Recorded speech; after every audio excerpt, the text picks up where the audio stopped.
everyone, welcome back to another episode of All In on Gaming. I'm your host, Joseph Lohmann from CPI. Today I'm joined by Jeff Jordan, founder of a company called SlotCycle based here in Las Vegas, where we are for G2E 2025. Welcome, Jeff. Yeah, thanks, Joseph. Thanks for having me. Pleasure. So tell me a little bit about SlotCycle. What do you do? What does your company do? So SlotCycle is founded on the premise that the industry needs help moving secondary and slot machines from one casino to another. And so we're after solving that problem for casinos, both on the buying side and the selling side.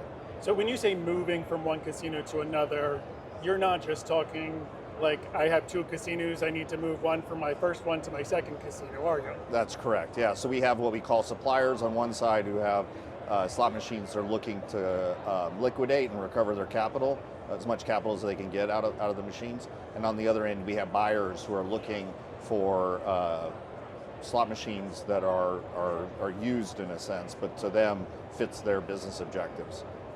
So we serve both of those kinds of customers. Okay. And when were you founded? So we're about 6 years old now. We have operating for about 6 years. Been working on the software behind our business for about 8. But yeah, 6 years operating.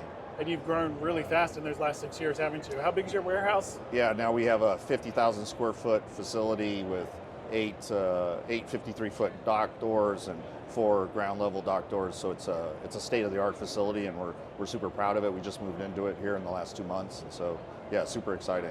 Yeah. Okay. And tell me a little bit about what it is that you sell. So we're really a services business. So our service is trying to connect the buyers and sellers of this equipment, and then our services, depending on and how the seller wants to participate or how the buyer wants to participate, we have different services for them. But yeah, we view ourselves as a service business, not a product business, even though the underlying transactions are products.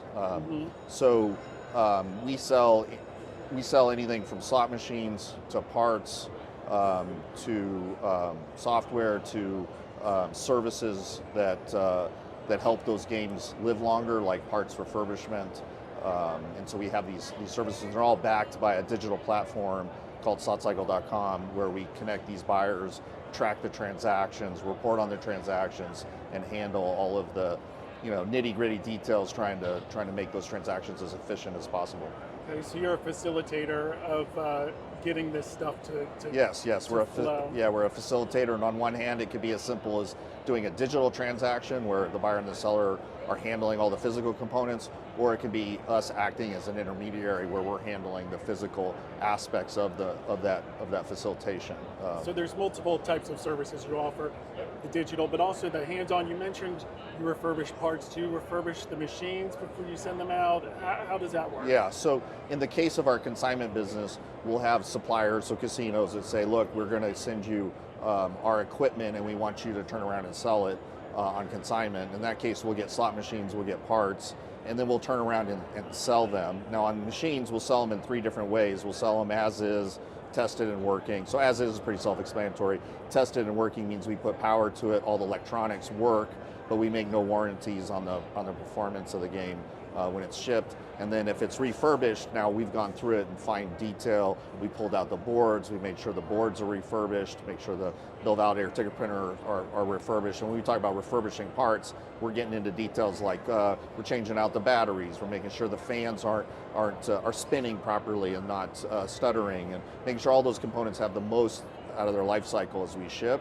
So that's the way we sell slot machines. Now when we sell parts, we test those parts and refurbish them before they ship, so we know those are functional. And so those kinds of parts that we sell, they range from, it could be as simple as a bezel we're shipping, and to more complicated, it's a board or a bill validator or a ticket printer, monitors, button panels, things of that sort. Okay, and full disclosure, the way I found you guys was I was looking for our booth here at G2E. I needed some slot machines to demo our bill validator, and that's how I found it. And yes, thank you correct. so much for helping us find the you. machines that were perfect for us. Other than me and my unique use case, who are your customers? Who's looking to buy these machines? Yeah, so the casino market's super interesting, right? Because in one hand, we have casinos that do really well. They have a high win per unit. They make a lot of money and can continue to afford buying new slot machines. On the other hand, there are casinos both in the US and in other geographic markets like Latin America where they may not make as much on a win per unit basis. Therefore, their ability to buy new product is somewhat limited. So they're looking at and survive off of getting really high quality games out of the secondary market. And so on the supply side, we bring in equipment, and then on the demand side, we're selling into those casinos and delivering a really high quality product. And you're obviously seeing an increase in business. You're growing rapidly. What's the cause of this growth? Is it trends in the industry? Is it a change in the marketplace? What do you think? Yeah, I mean, look, the life cycle of slot machines have shortened for most of the major casino operators, so they're trying to figure that out. There's also more suppliers than ever before. So in some cases, casinos will ship us the product that's not working for them anymore, or in some cases they may have overbought on a particular product line and they're looking to right size it. And so one of the things that we really pride ourselves on is we're very transparent and we pride ourselves on being trustworthy.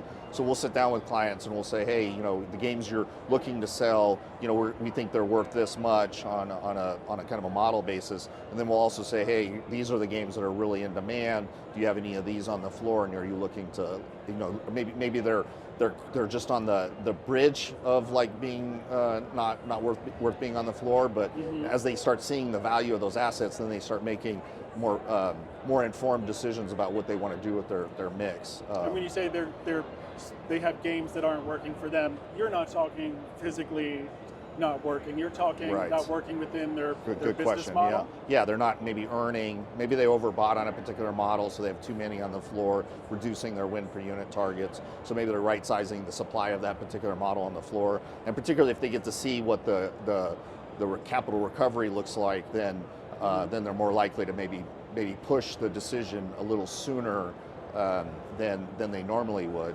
Like for a slot operator, if they feel like they're not getting a fair shake in the secondary market, they tend to sit on them in the warehouse. The assets actually atrophy, and because they're like, well, I'm not going to get anything for it anyway, so let me cannibalize it.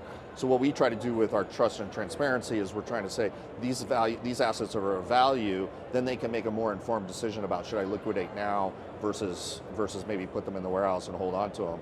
And we've seen behavioral changes within some of the corporate casinos where they're like, okay, we're no longer going to sit on these in the warehouse as long. As soon as they're off the floor and we're done with them, we're now liquidating them with SlotCycle, and then they're getting the capital recovery that they're looking for. So what I'm hearing is the rise in data available to casinos obviously allows them to better monitor, plan, get the most value out of their floor plans and their business model, which is different from casino to casino.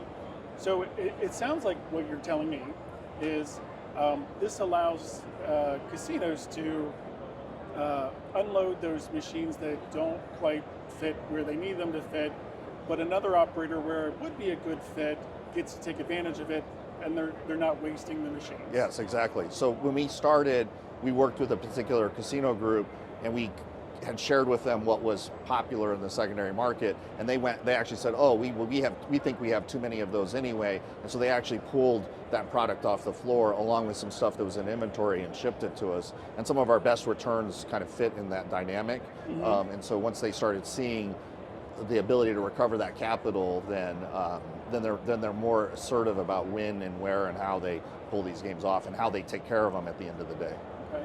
And the rise in this secondary market, the expansion, what are the economic and potentially ecological impacts of you facilitating this type of a Certainly, on the ecological side, right, we actually will recycle machines, and we go through a process where we tear down the components down to their individual levels, recycle the metal differently than we recycle the monitors, different than how we recycle the electronics.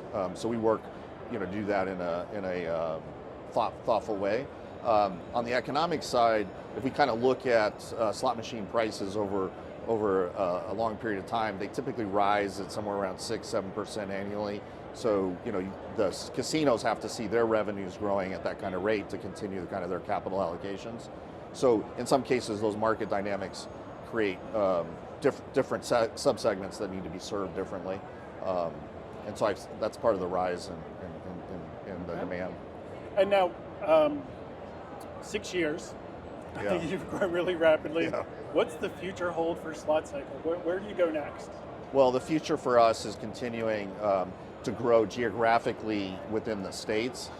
We've figured out in different states, the laws are different in terms of how you acquire supply or how you sell slot machines into those states.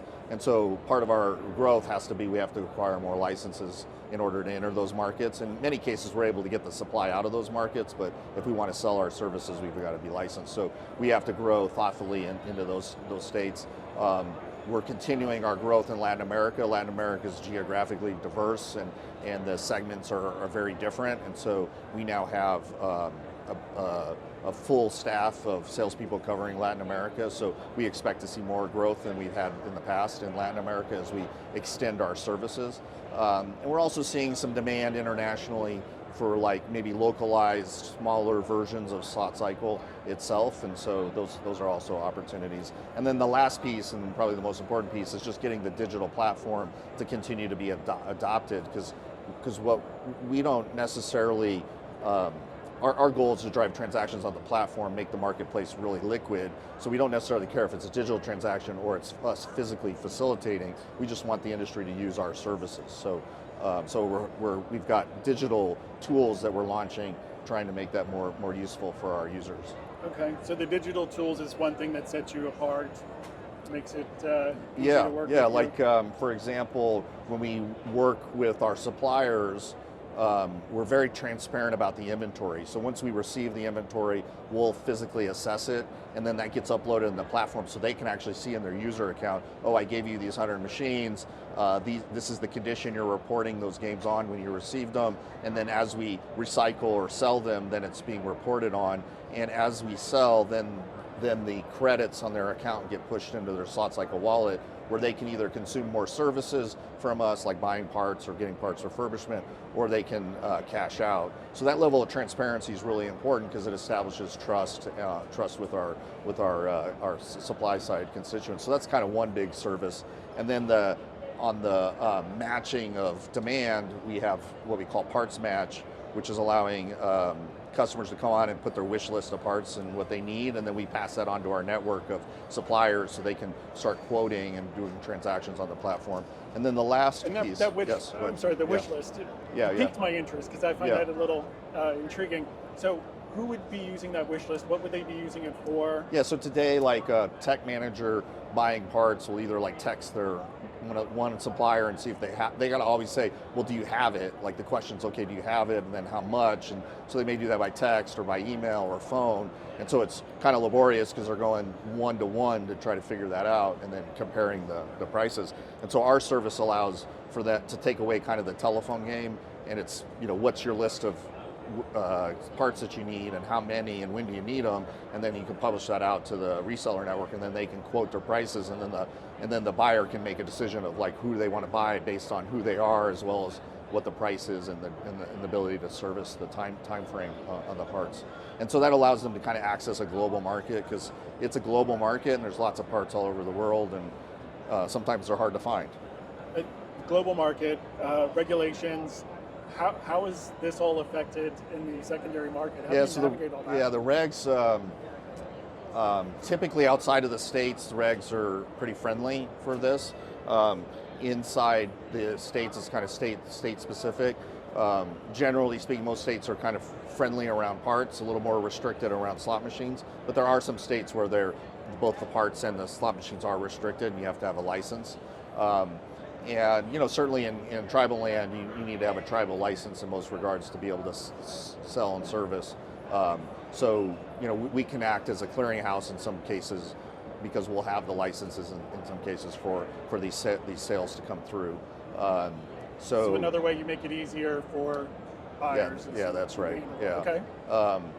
And then kind of the last service that we're launching as we go into G2E is what we call certified auctions. So if the customer doesn't want to do the consignment service, we're able to offer them a digital auction service combined with our ability to come in and like inventory the equipment. Because on the buyer side, if the casino's selling it as is, the buyer's over there having to assess the level of risk that the equipment isn't in the condition, it isn't in a good condition. So that kind of reflects the value. So we feel like if we have more information for the buyers, we're able to give access to a broader buyer pool, then that'll improve the ability for the casino to get their capital recovery. So we're launching certified auctions on our platform. Again, we don't necessarily need hands-on, eyes-on experience. Yeah. Giving them some peace of mind and knowing what they're getting, as opposed to a blind auction. Right. Okay. Yeah. So and as the machines are getting more complicated with digital button panels and monitors, if there's a scratch on the monitor or there's a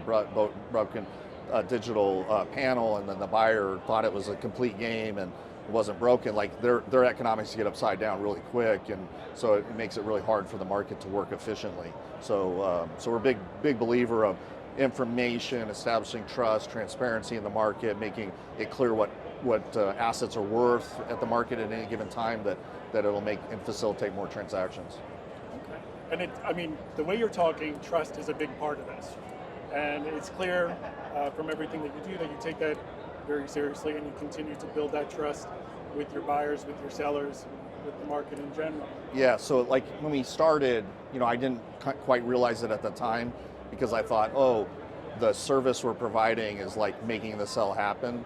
But over time, as we worked with partners, I realized more and more it was about trust in me and trust in the team that we were putting together, that we were going to do what we say we're going to do, and that we're going to communicate to them effectively about what we're doing. And you know what you're doing. You can certify it. You've got the digital records. All that Exactly. Yeah. There's a lot to it. Yeah, there was a lot of kind of learning about and asking a lot of really deep questions about what's legal and what's not about the used business, and it can be different than the new business. And your digital platforms, they help you manage all that, keep track of it. Like that's another source of the assurance and trust, I'd imagine. Yeah, it's both trust, it's transparency, and then the other piece is that we are eating our own cooking, so to speak. So we actually use the platform to run our business. So if it's not working for us, we're making changes that we hope will help our users that are on the buyer sell side, make it more easier for them to transact as well, because we're actually leveraging the platform for our consignment business. Now you have this nice warehouse in Las Vegas. Any thoughts to additional ones? Not at this time. It's 50,000 square feet's big enough right now? Yeah, it's not only is it 50,000 linear square feet, it's we can rack as high as 28 feet high. So not only do we have linear square footage, but our cubic square footage is quite significant. So we feel like it'll serve our demand, particularly in the kind of the Vegas western region of the states. It's serving our demand. So you've been in the gaming industry for a while. You've Yes. seen a lot of things change. Yeah. What do you think, what are some of the exciting things you think are on the, either on the horizon or just launched when it comes to slots gaming? So I think personally, I'm excited about some of the things the OEMs are doing around multi-game. So, more than one game on a video slot. I think there's some interesting things that are happening there that I think will be good for the customer in terms of merchandising, but also good for the operator. So I'm pretty excited about that. I think some of the OEMs are starting to invest more on the system side, which I think is good too. So I've seen some interesting new tools that they're launching that I think it's kind of neat to see that part of the business getting some additional capital to build new features into the system. So that's pretty exciting as well. I imagine that'll make it even trickier for someone to refurbish, repair this, or even to your point earlier, to know what they're buying if they're buying one of these newer machines on the secondary market, in which case your expertise comes in handy, doesn't it? Yeah, for sure. The fact that we keep trying to make these games more entertaining, more dynamic in terms of the awareness with the player, and when we do that, we're adding more expensive digital components to it to make that happen. And so maintaining those as an operator is more and more expensive. A customer breaking a button panel glass is a lot different than breaking the glass on an old reel spinner, where it's a couple $100 to replace it. Usually you get that out of the customer's pocket because they broke something, and it's pretty easy. But when they break the digital button panel, that's like several $1,000 piece of equipment, and the ability to refurb that is a good value proposition for casinos. So new technology costs money. right? So slot machines are going to, with this new features, new touch screens, the more we get, the more it costs. Is the ability to have a secondary market like you're providing, an easy one,